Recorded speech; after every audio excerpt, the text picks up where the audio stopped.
প্রায় আধ ঘন্টার উপর রঙ্গন আর্ট গ্যালারির সামনে তীর্থের কাকের মতো দাঁড়িয়ে আছে শুভ্র। পরনের টি শার্টটা ঘামে ভিজে জবজবে।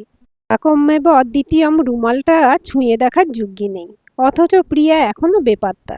কবজি উল্টে ঘড়িটা একবার দেখে নিল শুভ্র। 3:02। এবার আস্তে আস্তে গরম হচ্ছে মাথাটা। আজ নির্ঘাত দুঃখ আছে প্রিয়ার কপালে। কাঁটায় কাঁটায় দুপুর দুটোই এই আর্ট গ্যালারির সামনে দেখা করার কথা ছিল শুভ্র আর প্রিয়ার। তাছাড়া আজকের দেখা করাটা যে কতটা গুরুত্বপূর্ণ সেটাও তো পই পই করে প্রিয়াকে বলে দিয়েছিল শুভ্র। এমনিতে লেট লতি প্রিয়ার সঙ্গে দেখা করতে আসার সময় হাতে কিছুটা বেশি সময় নিয়েই আসে শুভ্র। কিন্তু তাই বলে এতটা দেরি? ওর কি কোনোদিনও দায়িত্ববোধ তৈরি হবে না? এই, চশমার ফাঁক দিয়ে কাকে দেখছো? আমি তো পিছনে। আচমকা ডাকে অন্যমনস্কতা ভেঙে ফিরে তাকালো শুভ্র। হলুদ ফুল স্লিভ চুড়িদারে অনবদ্য লাগছে প্রিয়াকে। নাকের উপর ফোঁটা ফোঁটা ঘাম যেন আলগা লাবণ্যে যোগ করেছে অন্য মাত্রা। কিন্তু মুগ্ধ হতে গিয়েও হতে পারল না শুভ্র। বরং কণ্ঠস্বরে কিছুটা রাগ রাগ ভাব ফুটিয়ে বলে উঠল, সামনে পিছনে কোনো দিকেই দেখছি না, দেখছি শুধু আমার ঘড়ির দিকে। সে এগিয়ে চলেছে, আর আমি ঠাঁই দাঁড়িয়ে। সরি। মুহূর্তে কাঁচুমাচু মুখে অজুহাত তৈরি প্রিয়ার। এত জ্যাম, মাছি গলার জায়গা নেই। মানুষ গলবে কি? রাগ করো না প্লিজ। চলো, ওই চায়ের দোকানটায় বসি। অন্য সময় হলে প্রিয়ার অনুনয় বাক্যে গলে জল হয়ে যেত শুভ্র। কিন্তু এখন মনের অবস্থা অনুকূল নয়। তাই কঠিন গলায় বলল, আমার কথাগুলো চায়ের ভাঁড়ে প্রজাপতি বিস্কুট ডোবাতে ডোবাতে বলা যাবে না। একটু নিরিবিলি জায়গা দরকার। চলো, সামনে রেস্টুরেন্টটায় গিয়ে বসবো।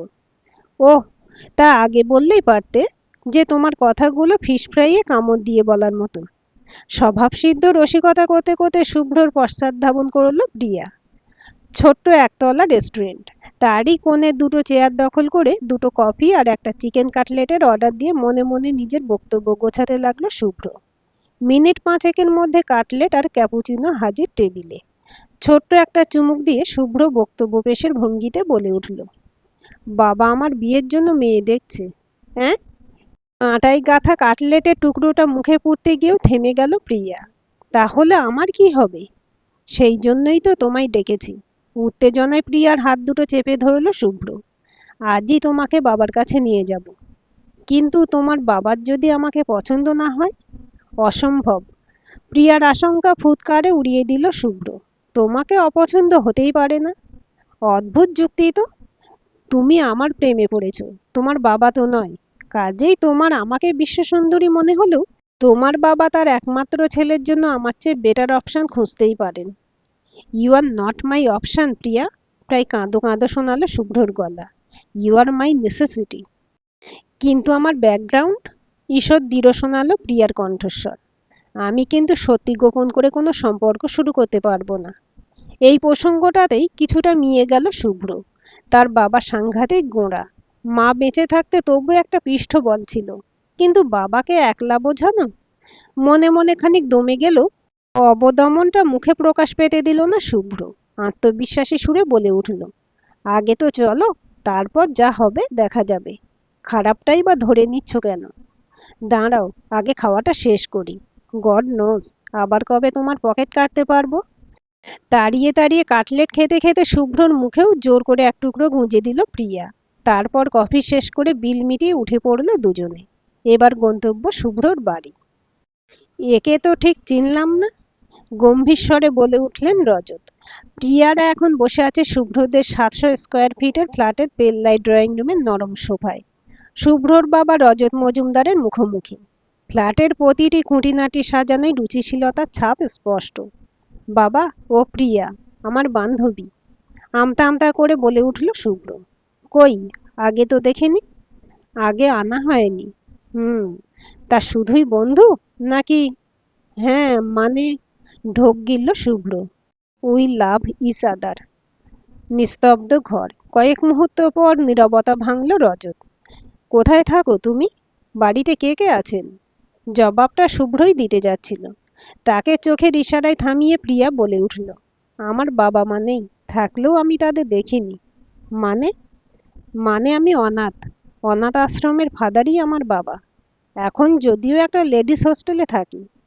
ঘরে পিন পড়ার মতো নিস্তব্ধতা। শুভ্র রক টিপে বসে আছে। অসম্ভব রাগ হচ্ছে প্রিয়ার উপর। পরিস্থিতিটাকে এভাবে হাতের বাইরে পাঠিয়ে দিল মেয়েটা। দেখো প্রিয়া, প্রায় মিনিট তিনেক পর নীরবতা ভাঙলেন রজত। আমার একমাত্র ছেলের সাথে যদি একজন অনাথিনীর বিয়ে দিতে না চাই, তাহলে সেটা কি আমার খুব বড় অন্যায় হবে? হয়তো না, একটুও না ভেবে জবাব দিল প্রিয়া। তবে আমার অনাথ হওয়ার জন্য যেহেতু আমি দায়ী নই, তাই সেই দায়টা সম্পূর্ণ আমার উপর চাপানোটা বোধহয় উচিত হবে না। শুভ্র স্তম্ভিত। এ কোন প্রিয়াকে দেখছে সে? যদি বলি এ বিয়েতে আমার মত নেই, কি করবে তোমরা? এবার ছেলেকে প্রশ্ন করলেন রজত। তোমার অমতে আমরা কিছুই করতে চাই না বাবা, কিন্তু তুমিও নিশ্চয়ই আমার পছন্দটা বিবেচনা করে দেখবে। সম্পূর্ণ অযৌক্তিক একটা কারণে। হাত তুলে ছেলেকে মাঝপথে থামিয়ে দিলেন রজত। তারপর জিজ্ঞাসা করলেন, তুমি কি করো প্রিয়া? মানে কাজ টাজ? আমি একটা স্কুলে পড়াই, মাস তিনেক হলো জয়েন করেছি। বেশ, আমার একটা শর্ত আছে। প্রিয়াকে একটা কাজ করতে হবে। যদি সাকসেসফুল হও, আমি এই বিয়েটা নিয়ে ভেবে দেখতে পারি। কি শর্ত? 1 মিনিট। পকেট থেকে মোবাইলটা বের করে দ্রুত হাতে টেপাটেপি করে সেটা প্রিয়ার দিকে এগিয়ে দিলেন রজত। এ কে, আন্দাজ করতে পারো? মোবাইলের স্ক্রিনে একটা সদ্যজাত শিশুর ছবি। কয়েক মুহূর্ত সেদিকে চেয়ে থেকে ঘাড় নাড়ল প্রিয়া। চেনে না। এটা আমার মেয়ের ছবি। গলা ভারী হয়ে এসেছে রজতের। জন্মের 3 দিনের মাথায় নার্সিংহোমে আগুন লাগে। শুভ্রর মাকে বাঁচাতে গিয়ে বাচ্চাটাকে বের করে আনা যায়নি। পরে জানতে পারি অনেক সদ্যজাতর মধ্যে আমার মেয়েটাও। মুখ ঘুরিয়ে অশ্রু সংবরণ করে ফের বলতে থাকলেন রজত। কিন্তু সে কথা আমার আজও বিশ্বাস হয় না। তার মৃতদেহও আমি দেখিনি। অনেক খুঁজেও কোনো সন্ধান না পাওয়া যায়, ডাক্তার ডেথ সার্টিফিকেট লিখে দিয়ে দেয়। এর প্রায় বছর 6 পরে শুভ্রর জন্ম। ঘরের পরিবেশ ভারী হয়ে উঠেছে। শুভ্র জানে রজত তার এই মেয়ের ব্যাপারে খুবই স্পর্শকাতর, তাই সাহস করে জিজ্ঞাসাও করতে পারছে না যে প্রিয়াকে এসব কথা বলার মানে কি। আমার মেয়েকে তোমায় খুঁজে বের করতে হবে। স্বয়ং সৃষ্ট নিস্তব্ধতা স্বয়ংই ভাঙলেন রজত। অন্তত তার মৃত্যুর বিশ্বাসযোগ্য প্রমাণ আমায় এনে দাও, এটাই আমার শর্ত। আপাদমস্তক কেঁপে উঠল শুভ্র। এ তো একরকম ঘুরিয়ে বাতিল করা। এর চেয়ে তো সরাসরি না করে দেওয়া বেশি সম্মানের ছিল। বাবা চাইছে এটা কি? বলো, পারবে? দৃঢ়তা ফিরে এসেছে রজতের কণ্ঠস্বরে। পারবো। ফের শুভ্রর অবাক হওয়ার পালা। প্রিয়া কি পাগল হয়ে গেছে? বেশ, এই ছবির একটা কপি আর যাবতীয় ডকুমেন্টের জেরক্স আমি পাঠিয়ে দেব। All the best. সোফা ছেড়ে উঠলেন রজত। প্রিয়ার ভ্রুতে ভাঁজ। এ কোন নতুন রহস্যের মুখোমুখি হতে চলেছে সে? ধরো। প্রিয়ার গায়ের উপরে একটা এনভেলপ ছুড়ে দিল শুভ্র। খাম খুলতেই একে একে বেরিয়ে এলো 1 কপি বার্থ আর ডেথ সার্টিফিকেট, হাসপাতালে ঠিকানা ইত্যাদি। এলোমেলো ভাবে কাগজগুলো উল্টে পাল্টে দেখতে লাগলো প্রিয়া। বাবাকে যে আলপটকা কথা দিয়ে এলে, এবার খড়ের গাদায় সূঁচটা খুঁজবে কিভাবে? বেশ বিরক্তি ভরে প্রশ্নটা করলো শুভ্র। আগে সঞ্জয়দার বাড়ি যাব। কাগজে চোখ বোলাতে বোলাতে জবাব দিল প্রিয়া। এ কাজে এগোতে গেলে তার সাহচর্য প্রয়োজন। তাহলে আজই চলো। কাল থেকে তো আমার অফিস। তাছাড়া আজ রবিবার, সঞ্জয়দাও হয়তো বাড়ি থাকবে। চলো। ব্যাগে কাগজপত্রগুলো ঢুকিয়ে বেরিয়ে পড়ল প্রিয়া। সঞ্জয় সেন কলকাতা পুলিশের একজন উচ্চপদস্থ কর্তা। কাজের সূত্রে তাকে বিভিন্ন জায়গায় ঘুরতে হলো। এবার প্রায় মাস 6 উপর কলকাতায় রয়েছেন। আশ্রমের ফাদারের সঙ্গে পূর্ব পরিচয়ের সূত্রে তার সাথে প্রিয়ার আলাপ। আর এখন তো শুভ্রর সাথেও দারুণভাবে ভাব হয়ে গিয়েছে। পুলিশের বড় কর্তা বলেই যে রাশভারী চেহারা মনে আসে, সঞ্জয় তার সম্পূর্ণ বিপরীত। দিব্যি হাসি খুশি দিল খোলা মানুষ। শুভ্রপ্রিয়ার প্রেম পর্ব তার অজানা নয়, এবং তাতে যথেষ্ট ইন্ধনও রয়েছে তার। সঞ্জয়ের স্ত্রী পরমা মারা গেছেন বছর 3 আগে। ওদের একমাত্র মেয়ে তিতিরকে জন্ম দিতে গিয়ে সঞ্জয় আর বিয়ে করেননি। তিতিরকে মানুষের মতো মানুষ করাই এখন তার অন্যতম ধ্যান জ্ঞান। কাজ, মেয়ে আর গুটিকতক বন্ধু বান্ধব নিয়ে দিব্যি মেতে আছেন। যে কোনো সমস্যায় পড়লে সঞ্জয়দার শরণাপন্ন হয় শুভ্র আর প্রিয়া। সঞ্জয়ও তুখোড় উপস্থিত বুদ্ধি দিয়ে চটজলদি সব সমাধান বাতলান। তাই এহেন পরিস্থিতিতেও ত্রাহি মধুসূদন বলে সঞ্জয়ের ড্রয়িং রুমে গিয়ে হানা দিল যুগলে। এ তো খুব গোলমেলে কেস রে। কাগজপত্রগুলো উল্টাতে উল্টাতে বলে উঠলেন সঞ্জয়। ইতিমধ্যে প্রিয়া থেকে ঘটনার ধারা বিবরণী শোনা হয়ে গেছে তার। তাই তো তোমার কাছে এলাম। কিছু একটা তোমায় করতেই হবে সঞ্জয়দা। প্রিয়া তো আগুপিছু না ভেবেই হ্যাঁ করে দিয়ে বসে আছে। কেস হিসেবে এটা নিঃসন্দেহে খুবই ইন্টারেস্টিং। সদ্য কামানো মসৃণ গাল চুলকোতে চুলকোতে বলে উঠলেন সঞ্জয়। এক কাজ কর, তোরা ফার্স্ট এই অলিভ নার্সিংহোমের সুপারের থেকে অগ্নিকাণ্ডের ডিটেলসটা নে, তারপর নেক্সট স্টেপ নিয়ে ভাবা যাবে। কিন্তু এতদিন পর? প্রিয়ার কণ্ঠস্বরে দ্বিধা মিশ্রিত। সুপার কি আমাদের কিছু জানাবেন? না জানালে আমায় একটা ফোন লাগাস, সামলে নেব। দেখবি তখন জানানোর জন্য নিজেই তোদের পেছনে দৌড়চ্ছে। ওকে। সঞ্জয়ের বাড়ি থেকে বেরিয়ে এলো শুভ্ররা। মাথার মধ্যে সবকিছু তালগোল পাকিয়ে যাচ্ছে প্রিয়ার। ক্রমশ কঠিনস্য কঠিনে পরিণত হচ্ছে ব্যাপারটা। পারবে তো সবকিছু সামাল দিতে? প্রিয়া আর শুভ্র বর্তমানে বসে আছে অলিভ নার্সিংহোমের ভিজিটার্স রুমে। অফিস থাকলেও প্রিয়াকে এই উদ্ভট অভিযানে একা ছাড়বে না বলে ছুটি ম্যানেজ করে নিয়েছে শুভ্র। আধ ঘন্টা অপেক্ষার পর ওদেরকে নিজের চেম্বারে ডেকে নিলেন সুপার। বলুন, আপনাদের জন্য কি করতে পারি? আসলে সন-তারিখ সহ ঘটনাবলীর বর্ণনা দিল প্রিয়া।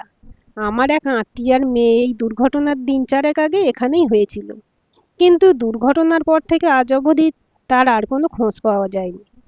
শুভ্র ডেথ সার্টিফিকেটের কথাটা বলতে যাচ্ছিল, ছোট্ট চিমটি কেটে তাকে থামালো প্রিয়া।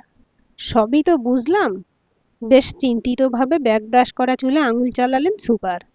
কিন্তু মুশকিলটা হলো, এ তো প্রায় বছর ৩০-এর আগেকার কথা। তখন আমি এখানে জয়েনও করিনি। তখন যিনি সুপার ছিলেন তার সাথে একটু কথা বলা যায় না? কাতর স্বরে অনুরোধ করল শুভ্র। ডক্টর ঘোষ খুবই ডিসেন্ট মানুষ ছিলেন, বাট স্যাড টু সে উনি বছর চারেক আগে মারা গেছেন। শুভ্রর মুখে চকিতে নেমে এসেছে হতাশা, কিন্তু প্রিয়াও হাল ছাড়ার পাত্রী নয়। সে মরিয়াভাবে বলল, সে সময়কার কোনো স্টাফ বা ওই ঘটনার ফাইল এ জাতীয় কিছু যদি থাকে? নার্সিংহোমের কনফিডেন্সিয়াল ফাইল আমার পক্ষে আপনাদের দেখানো সম্ভব নয়। কথাটা বলেই কি যেন ভেবে সুপার ফের বললেন, কিন্তু আমি আপনাদের একেবারে নিরাশ করব না। ওই সময়কার একজন বিশ্বস্ত ওয়ার্ড বয় এখনো এখানে রয়েছে, শিবশরণ। তার সাথে কথা বলে হয়তো আপনারা কিছু জানতে পারলেও পারেন। ওনাকে কোথায় পাবো? কালও ছুটিতে ছিল, আজ ঘন্টাখানেক বাদে জয়েন করার কথা। আমরা অপেক্ষা করি? নিশ্চয়ই, কিন্তু আমায় উঠতে হবে। একটা ওটি আছে। হ্যাঁ হ্যাঁ, অবশ্যই। সুপারের সাথেই তার চেম্বার থেকে বেরিয়ে এলো শুভ্রটা। এবার কি করবে? নার্সিংহোমের বাইরে এসে জিজ্ঞাসা করলো শুভ্র। আপাতত কিছু খাবো। সকালে তাড়াহুড়ো করে বেরোতে ব্রেকফাস্ট হয়নি। তাছাড়া মন বলছে সামনে অনেক কাজ। আচ্ছা, সে লোড করে না নিলে মেশিন মাঝপথে বিগড়ে যেতে পারে। ওভারলোডেড হলে হ্যাংও করতে পারে। বলতে বলতে মিষ্টির দোকানের দিকে এগিয়ে গেল শুভ্র। সকালের ভাজা ঠান্ডা কয়েকটা কচুরি নেতিয়ে পড়ে আছে সেখানে। পান্তুয়া সহযোগে তাই প্রিয়ার সামনে এনে ধরল শুভ্র। খিদের মুখে এই অমৃত। বলতে বলতে কচুরির টুকরো মুখে পুরতে গিয়ে থমকালো প্রিয়া। তুমি খাবে না? না, আমি ভরপেট খেয়ে বেরিয়েছি। অন্তত একটা পান্তুয়া খাও। বলে শুভ্রর জবাবের অপেক্ষা না করেই হাতে ধরা কচুরি টুকরোটা নিজের মুখে পুরে ভাঁড় থেকে একটা পান্তুয়া তুলে শুভ্রর মুখে পুরে দিল প্রিয়া। নরম পান্তুয়া গলাধঃকরণ করতে করতে তার নাকটা টেনে আদর করে দিল শুভ্র। খুনসুটি করতে করতেই বেরিয়ে গেল ১ ঘন্টা। এবার শিবশরণের সঙ্গে দেখা করার পালা। সুপারের পারমিশন থাকায় শিবশরণের সাক্ষাৎ পেতে বিশেষ বেগ পেতে হলো না। মাত্র মিনিট ২০ আগে ডিউটিতে জয়েন করেছে সে। বছর ৫৫ দুবলা পাতলা চেহারার লোকটিকে ওয়ার্ড বয় না বলে ওয়ার্ড ম্যান বলাই বোধহয় যুক্তিযুক্ত। প্রিয়াদের সামনে কাঁচুমাচু ভঙ্গিতে এসে দাঁড়ালো সে। আপনি তো তখনও এখানকার ওয়ার্ড বয় ছিলেন, তাই না? ঘটনার সংক্ষিপ্ত বিবরণ দিয়ে প্রশ্ন করল প্রিয়া। জি। তাহলে একটু ভালো করে ভেবে বলুন তো, সেদিন ঠিক কি হয়েছিল? জি। ওই ঘটনা কি কেউ ভুলতে পারে?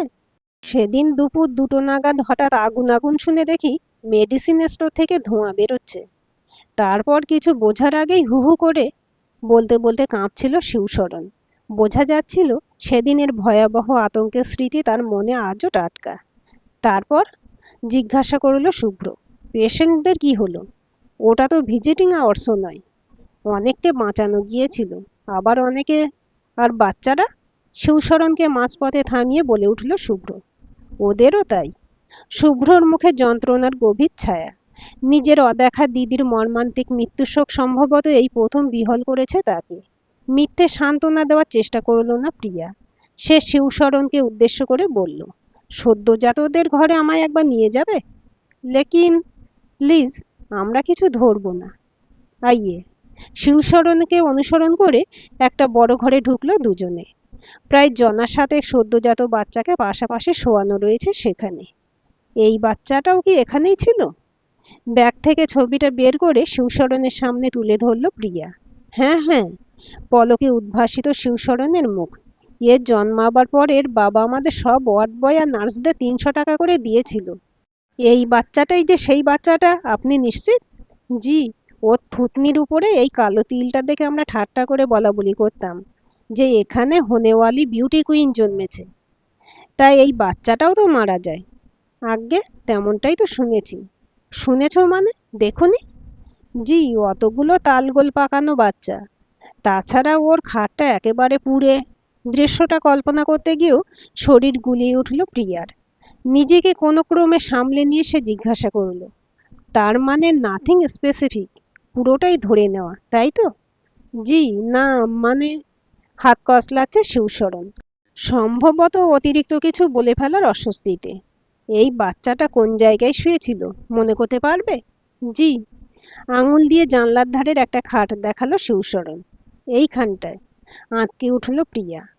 খাটের লাগোয়া নিচু জানলাটা দিয়ে তাড়াহুড়োর সময় একটা বাচ্চা গলে পড়তে পারে অনায়াসে। নিচে ডাঁই করা পরিত্যক্ত তুলো কাপড়ের উপর পড়লে হাত পা ভাঙার চান্সও কম। কিন্তু আবর্জনার স্তূপের পাশ দিয়ে বয়ে যাচ্ছে প্রায় লুকায়িত একটা চওড়া গভীর নর্দমা, যেখানে অনবরত নোংরা জল পড়ছে পাইপ বেয়ে। কাজেই জলের তোড়ে কিছু ভেসে গেলে তো। মনের আশঙ্কা মুখে প্রকাশ পেতে দিল না প্রিয়া। শিবশরণকে ধন্যবাদ দিয়ে বেরিয়ে এলো নার্সিংহোম থেকে। আমি ওদের এগেনস্টে কমপ্লেন করব, রাগে ফেটে পড়ে বলল শুভ্র। কোন গ্রাউন্ডে? এত খারাপ স্যানিটারি সিস্টেম? হয়তো ওদের কেয়ারলেসনেসের জন্যই। এতদিন পর তুমি কিছুই প্রমাণ করতে পারবে না। If you know specific evidence to prove it. তাহলে সঞ্জয় দাকে জানাই সব। পরে। আগে নিজের মতো একটা এক্সপেরিমেন্ট করতে চাই। কি রকম? পাগলামো বা ছেলে মানুষই ভাববে না তো? আরে ধুর বাবা, বলো না। চাইলে আমি একাও যেতে পারি, কিন্তু তোমায় একা ছাড়বো বলে এই পরীক্ষায় নামিনি। বেশ, তাহলে এসো। নর্দমার নাক বরাবর হাঁটতে আরম্ভ করলো দুজনে। নর্দমাটা যেমন চওড়া তেমন লম্বা। প্রায় 40 পা গিয়ে যেখানে সেটা শেষ হয়েছে দেখে তাজ্জব বনে গেল প্রিয়ারা। নর্দমা থেকে সামান্য দূরে অবস্থান করছে একটা ছোট্ট দোতলা বাড়ি। ভুরু কুঁচকে গেছে শুভ্রর। প্রিয়ার বুকটা কেঁপে উঠল। তবে কি এখানেই মিলতে চলেছে দীর্ঘদিনে ছাই চাপা পড়ে থাকা রহস্যের সমাধান সূত্র? কাকে চাই? কলিং বেল টেপার 10 সেকেন্ডের মধ্যেই দরজা খুলে দিলেন একজন মাঝবয়সী ভদ্রমহিলা। একটু দরকার ছিল, বিনীতভাবে বলল প্রিয়া। কি ব্যাপার? ভদ্রমহিলার পেছন পেছন বেরিয়ে এসেছেন একজন ভদ্রলোক, সম্ভবত ভদ্রমহিলার স্বামী। শুভ্রদের দেখে ভুরু কুঁচকেছে দুজনেই। আমরা কিছু কিনবো না, বললেন ভদ্রমহিলা। মাফ করবেন। প্রিয়া যেন বিনয়ের অবতার।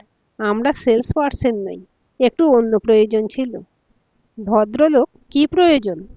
বলে দরজা থেকে উটকো আপদ কাটিয়ে দেবার মতলব করছিলেন, কিন্তু শুভ্র পাশ থেকে ফুট কাটল। একটু বসে কথা বললে ভালো হয়। আসুন। অনিচ্ছা সত্ত্বেও ওদের ভেতরে এনে বসালেন দম্পতি। এক গ্লাস জল খাওয়াবেন মাসিমা? গলা দিয়ে বার কয়েক খুক খুক শব্দ করে বলে উঠল প্রিয়া। ভদ্রমহিলা 2 গ্লাস জল এনে রাখলেন টেবিলে, সাথে দুটো প্লেটে দুটো করে সন্দেশ।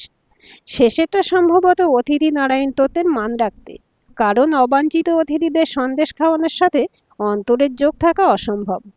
শুভ্র জল সন্দেশের দিকে হাত বাড়ালো না। প্রিয়া জল খেতে খেতে মনে মনে নিজের বক্তব্যটা গুছিয়ে নিয়ে হাতের গ্লাসটা টেবিলে নামিয়ে রেখে ব্যাগ থেকে নিজের স্কুলের আইডি কার্ডটা বের করে সেটা বাড়িয়ে দিয়ে বলল, আমরা অঙ্কুশ শিক্ষা সদন থেকে আসছি। 25 বছর পূর্তি উপলক্ষে আমাদের স্কুলে বিভিন্ন জায়গায় ঘুরে ঘুরে একটা সার্ভের ব্যবস্থা করেছে। আমার ভাগে পড়েছে এই এলাকাটা, তাই অসময়ে আপনাদের বিরক্ত করতে আসা। বিরক্তির প্রসঙ্গে বরফ গলেছে। সৌভাগ্যক্রমে প্রিয়ার স্কুলটা এই এলাকারই কাছে পিঠে হয় বক্তব্যের বিশ্বাসযোগ্যতায়ও খামতি ধরা পড়ার সম্ভাবনা কম। ভদ্রলোক জিজ্ঞাসা করলেন, বলুন কি জানতে চান? আপনাদের নাম? আমি প্রণবেশ রায়, আমার ওয়াইফ ইন্দিরা। বয়স? আমি 65, ইন্দিরা 62। পেশা? আমি রেলে করতাম চাকরি, ইন্দিরা হাউসওয়াইফ। আরও কিছু এটা সেটা জিজ্ঞেস করার পর বুক ঠুকে আসল প্রশ্নটা করেই ফেলল প্রিয়া। ছেলে মেয়ে? প্রশ্নটা শুনেই যেন ঈষৎ কেঁপে উঠলেন প্রণবেশ। থমথমে স্বরে বললেন, ম্যারেড। শুভ্র এতক্ষণ চুপ করেই ছিল, হঠাৎ কিছুটা অধৈর্য হয়ে বলে ফেলল, অ্যাডপ্টেড কেউ আছেন কি? কেন বলুন তো? এবার ঝাঁঝিয়ে উঠলেন ইন্দিরা। এটাও কি আপনাদের সার্ভের আওতায় পড়ে? আজ্ঞে হ্যাঁ, গলা খাঁকড়ালো প্রিয়া। আসলে আমাদের স্কুল একটা এনজিওর সাথে অ্যাটাচড। তারা দেখতে চায় কতজন সহৃদয় দম্পতি অনাথ বাচ্চাদের কথা ভেবে তাদের আপন করে নিয়েছেন। আপনারা নিশ্চিন্তে বলতে পারেন, আমরা জাস্ট ইয়েস অর নো লিখব। আপনি এমনভাবে বলছেন যেন জানেনই যে আমাদের বাড়িতে কোনো অ্যাডপ্টেড চাইল্ড আছে। কাটা কাটা স্বরে জিজ্ঞেস করলেন প্রণবেশ। একেবারেই না। আসলে সার্ভে রিপোর্টে যদি বক্স ব্লাঙ্ক রাখে তাহলে রিস্ক্রুটনি হবে, অন্য কেউ এসে হয়তো আবার বিরক্ত করবে। তাই বলছিলাম, ফালতু হ্যারাসমেন্ট কেন সইবেন? ইন্দিরা ফের ঝাঁঝিয়ে উঠতে যাচ্ছিলেন, তাকে থামালেন প্রণবেশ। পূর্ববৎ থমথমে স্বরে বললেন, আমায় বলতে দাও ইন্দিরা, আমাদের তো আর কিছু হারাবার নেই। প্রমাদ গুনল প্রিয়া। কি বলতে চাইছেন প্রণবেশ? হ্যাঁ, আমাদের অ্যাডাপ্টেড চাইল্ড আছে। কিভাবে পেয়েছিলেন তাকে? এটা জানা তো আপনাদের এখতিয়ারের মধ্যে পড়ে না। নিছক কৌতূহল। প্রিয়া বুঝলো বাড়াবাড়ি হয়ে গেছে, তাই সামাল দিতে বলে উঠল, বলতে না চাইলে? একটি মেয়েকে আমরা দত্তক নিয়েছিলাম। কোনো আশ্রম থেকে নিয়েছিলেন বুঝি? না। আর চোখে শুভ্রকে দেখল প্রিয়া। তার মুখেও দুশ্চিন্তার ছাপ স্পষ্ট। ভদ্রলোক বলতে থাকলেন, আমাদের বাড়ির পেছনে একটা সেপটিক ট্যাঙ্ক আছে। একদিন ভোরবেলায় মৃদু কান্নার শব্দ শুনে দেখি শব্দটা ওই ট্যাঙ্কের কাছাকাছি কোথা থেকে আসছে। খুঁজতে খুঁজতে দেখি অদূরে একটা নর্দমার শেষ প্রান্তে আটকে রয়েছে নোংরা মাখায় একটা ছোট্ট ফুটফুটে বাচ্চা। তাড়াতাড়ি তুলে পরিষ্কার টরিষ্কার করে দেখলাম প্রায় সদ্যজাত, 2-3 দিন বয়স হবে। পুলিশে খবর দেননি? আমি চেয়েছিলাম, কিন্তু ইন্দিরা দিতে দেয়নি। আসলে আমাদের সন্তান আসার কোনো সম্ভাবনা নেই। এ কথা জানার পর আমরা ঠিকই করেছিলাম একটা বাচ্চা দত্তক নেব।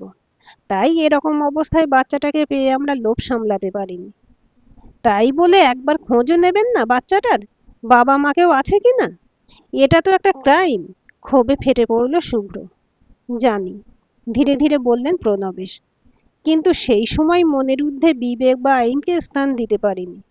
নিঃসন্তান বাবা মায়ের যে কি জ্বালা সে তোমরা বুঝবে না। তাদের কাছে একটা শিশুর মূল্য হয়তো ঈশ্বরের থেকেও বেশি। ও তখন আমাদের কাছে দেবকন্যা। কিন্তু তাই বলে ফের তেতে উঠতে যাচ্ছিল শুভ্র। প্রিয়া থামালো তাকে, আর নত স্বরে বলল, ওর কথায় কিছু মনে করবে না, বড্ড ইমোশনাল। আপনি বলুন তারপর কি হলো? এখানে থাকলে নানা রকম সমস্যা হতে পারে, তাই ইন্দিরা আর বাচ্চাটাকে নিয়ে সেই দিনই চলে গেলাম জামশেদপুরে আমাদের দিদির বাড়ি। জামাইবাবু উকিল, দত্তকের ব্যাপারে যাবতীয় আইনি ব্যবস্থা উনিই করেন। এর মাসখানেক পর আমরা ফিরে আসি। আর আপনার অফিস? ছুটি নিয়েছিলাম অসুস্থতা দেখিয়ে। প্রিয়া বিস্মিত হতবাক। এটা সে আশা করেনি। রজতের সন্তান কি তাহলে মানুষ হয়েছে এই পরিবারে? আপনাদের মেয়ে এসব কথা জানে? না, তবে জামাইকে জানিয়েছিলাম। এখন কোথায় থাকে আপনাদের মেয়ে? I mean after marriage? নেই, এই পৃথিবীর মায়া কাটিয়ে চলে গেছে। এতক্ষণ চুপ করেই ছিলেন, এবার মুখে আঁচল চাপা দিয়ে হু হু করে কেঁদে উঠলেন ইন্দিরা। 2 আঙুল দিয়ে চোখ চেপে অশ্রু সংবরণের চেষ্টা করছেন প্রণবেশ। প্রিয়া হতভম্ব, শুভ্র নির্বাক। একই মানুষের দ্বিতীয়বারের মৃত্যু সংবাদ অতর্কিত আক্রমণে স্তব্ধ করে দিয়েছে সকলকে। কয়েক সেকেন্ড পর একটু ধাতস্থ হয়ে প্রিয়া জিজ্ঞেস করল, কিভাবে? মানে ছোটবেলায়? না, চোখ মুছলেন প্রণবেশ। বছর 3 আগে বাচ্চাটার জন্ম দিতে গিয়েই। নাতনিটা আসে মাঝে মধ্যে, ওর মধ্যেই মেয়েটাকে খুঁজে পাই। আমার জামাইয়ের নাম শুনেছ বোধহয়, সঞ্জয় সেন, ইন্টেলিজেন্স ব্যুরো। কেউ যেন হাতুড়ি দিয়ে একসাথে আঘাত করল শুভ্র প্রিয়ার মাথায়। সঞ্জয় দা? তার মানে সঞ্জয় দার স্ত্রী পরমাদি এনাদের পালিতা মেয়ে? কিন্তু এর মানে যে স্বর্গত পরমাদি শুভ্রর হারিয়ে যাওয়া দিদি, তার কোনো মানে নেই। বরং আরেকটু যাচিয়ে দেখা যাক। কিছু যদি মনে না করেন, আপনাদের মেয়ের ছোটবেলার একটা ছবি দেখতে পারি? আসলে দেবকন্যার মতো বলছেন তো, তাই খুব ইচ্ছে করছে আর কি। এতক্ষণ বিরক্ত করলাম। এবার আর প্রণবেশ নয়, উঠে গেলেন ইন্দিরা। মিনিট খানেকের মধ্যেই নিয়ে এলেন ঢাউস অ্যালবাম। প্রথম পাতাটা ওল্টাতেই যে সদ্যোজাতর মুখটা চোখে পড়ল, তাকে চিনতে এক ফোঁটাও অসুবিধা হলো না প্রিয়ার। রজতের মোবাইলের স্ক্রিনের উপর ফুটে ওঠা ফুটফুটে মুখটার একটা প্রিন্টেড কপি এই মুহূর্তে সযত্নে শায়িত রয়েছে তার ব্যাগের মধ্যে, যার সাথে অ্যালবামের এই প্রথম ছবিটার হুবহু মিল। এরপর একে একে আসতে লাগলো পরমাদি, সঞ্জয়দা, ওদের বিয়ে এবং সবশেষে তিতিরের ছবি। প্রিয়ার আর কিছু বলার নেই। মনের ভেতরে দ্বন্দ্বের ঝড়। হলেনই বা পালক বাবা মা। মাত্র 3 দিন বয়স থেকে যারা বাচ্চাটাকে সন্তানের স্নেহে বড় করেছেন, তাদের সন্তান হারানোর যন্ত্রণা কি জন্মদাতার চেয়েও কোনো অংশে কম? বাচ্চাটাকে লুকিয়ে রেখে সেদিন যে অপরাধ তারা করেছিলেন, আজ তা সংশোধনের কোনো উপায় নেই। কিন্তু একজন নিঃসন্তান দম্পতির কাছ থেকে এই আচরণটা কি একেবারেই অপ্রত্যাশিত? মেয়ের ছবির উপরে সস্নেহে হাত বোলাচ্ছেন ইন্দিরা। স্ত্রীর পিঠে হাত রেখে তাকে সংযত রাখার চেষ্টা করছেন প্রণবেশ। রজত এদের বিরুদ্ধে কি স্টেপ নেবেন তা জানা নেই প্রিয়ার। কিন্তু দুজন শোক সন্তপ্ত মানুষকে এই মুহূর্তে এসব কথা বলে বিব্রত করতে মন সায় দিল না তার। মরার উপর খাঁড়ার ঘা দিয়ে কি লাভ? প্রণবেশের অনুমতি নিয়ে সে বাড়ি থেকে বেরিয়ে এলো শুভ্রর সাথে। আপাতত একবেলার বিরতি। কাল আবার এক সন্তানহারা বাবাকে দ্বিতীয়বার সন্তান শোক দেওয়ার পালা। তারিখ 4 নভেম্বর। স্থান মজুমদার বাড়ি। পাত্রপাত্রী যথাক্রমে শুভ্র, প্রিয়া মজুমদার। না, আজ ওদের বিয়ে নয়, আজ শুভ্র আর প্রিয়া সপ্তম বিবাহবার্ষিকী। একমাত্র ছেলের বিবাহবার্ষিকী উপলক্ষে প্রতিবারের মতোই এবারও জমাটি ঘরোয়া নৈশভোজের আয়োজন করেছেন রজত। যদিও পুরো অনুষ্ঠানের জুতো সেলাই থেকে চণ্ডীপাঠের দায়িত্ব ন্যস্ত একমাত্র জামাই সঞ্জয়ের উপর। বাড়িময় দাপিয়ে বেড়াচ্ছে তিতির আর শুভ্র। প্রিয়ার 4 বছরের ছেলে টিটো। দুই ভাই বোনে খুব ভাব। নিমন্ত্রিতদের তালিকায় রয়েছেন প্রণবেশ আর ইন্দিরাও। রজত তাদের ক্ষমা করে দিয়েছেন। প্রিয়ার মুখ থেকে সব শোনার পর আশ্চর্য রকমের গুম মেরে গিয়েছিলেন রজত। তারপর অস্পুষ্টে একটা কথাই উচ্চারণ করেছিলেন, একই শোক দ্বিতীয়বার পেলাম, তবু একই রকম যন্ত্রণা। অলিভ নার্সিংহোমের বিরুদ্ধে কোনো স্টেপ নেননি রজত, শুধু বলেছিলেন সবই ভাগ্য। এত বছর পর আর কি কিছু আসবে যাবে? আর প্রণবেশদের জানিয়েছিলেন ধন্যবাদ, তার সন্তানকে আশ্রমে না দিয়ে নিজেদের সন্তানরূপে সযত্নে মানুষ করার জন্য। সেদিন রজতের মধ্যে এক নতুন বাবাকে আবিষ্কার করলেও শুভ্র নিজে যে প্রণবেশদের এত বছরেও ক্ষমা করতে পারেনি, তা ওদের প্রতি শুভ্র শীতল আন্তরিকতা দেখেই বুঝতে পারে প্রিয়া। আসলে প্রণবেশের শোক অনেকাংশে ভুলিয়ে দিয়েছে সঞ্জয় আর তিতিরের উপস্থিতি। নাতনির মধ্যে হারিয়ে যাওয়া মেয়েকে খুঁজে পেয়েছেন তিনি। সঞ্জয়ও যথোচিত সম্মান প্রদর্শন করেছে এই নতুন সম্পর্ককে। শুভ্র আর প্রিয়ার বিয়েও রজত মেনে নিয়েছেন খুশি মনেই। এক কথায় ছেলে, বৌমা, নাতি, নাতনি, জামাইকে নিয়ে রজতের এখন ভরা সংসার। বেশ রাতে শেষ হলো খাওয়া দাওয়া। প্রণবেশ, ইন্দিরা বাড়ির পথে রওনা দিয়েছেন। সঞ্জয়ের আর তিতিরকে নিয়ে এখানেই থাকার কথা। সবাই যে যার ঘরে শুতে চলে গেলে প্রিয়া এসে দাঁড়ালো বারান্দায়। শুভ্র সারাদিনের ধকলে ক্লান্ত, শুয়ে ঘুমিয়েও পড়েছে বোধহয়। কিন্তু ঘুম নেই প্রিয়ার চোখে। তার চোখের সামনে আজও ভাসে দুই সন্তানহারা বাবার করুণ আর্তি আর হাহাকার। একজন পালক আর একজন জন্মদাতা, কিন্তু যন্ত্রণার কোনো তারতম্য ছিল না সেখানে। কেউ পেয়ে হারায়, কেউ হারিয়েও খুঁজতে থাকে নিরন্তর। কখনো প্রণবেশ হয়ে, কখনো রজতের মতো। চোখ দুটো হঠাৎই কেমন ঝাপসা হয়ে এলো প্রিয়ার। অসময়ে বৃষ্টি আসছে বোধহয়। শুনলেন জয়িতা সেনগুপ্তের লেখা হারায়ে খুঁজি গল্পটি। গল্পটি কেমন লাগলো কমেন্ট করে জানাবেন। ভালো লাগলে লাইক, শেয়ার এবং সাবস্ক্রাইব করবেন। আর অবশ্যই বেল আইকনটি ক্লিক করে রাখবেন।